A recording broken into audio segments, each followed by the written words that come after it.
Shkolla jo publike Mihal Ekonomi triumfon në edicionin e 11 të festivalit të këngëve korale, duke rëmbyer kupën e këtij eventi kulturor. Kam nderin që këtë kupë sot t'ja dorëzoj shkollës Mihal Ekonomi.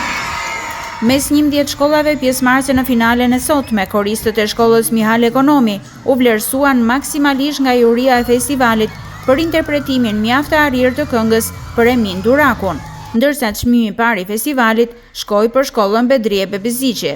Ashtu siç është kthyer tashmë në traditë të përvitshme, Qendra Kulturore e Fëmijëve Durrës organizoi këtë aktivitet masiv në prag të festave të nëntorit.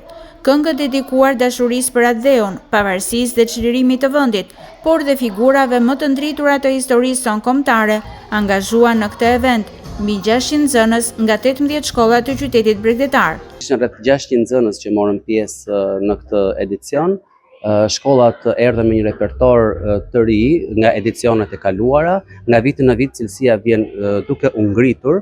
Gjithashtu vlen për të falendëruar të gjithë mësuesit dhe drejtues të çdo kori pjesëmarrës, të cilët kanë punuar me shumë përkushtim që kori i tyre të jetë në mënyrë më perfekte të mundshme gjatë performancës së tyre në skenë. Prej vitesh tashmë, ky festival është kthyer në një festë të madhe të nxënësve të shkollave nënvjeçare të qytetit, të cilët me interpretimet mjaft të arira në skenë dëshmojnë përkushtimin dhe seriozitetin e tyre për të dhënë më të mirën dhe për të përfaqësuar denjësisht shkollat respektive.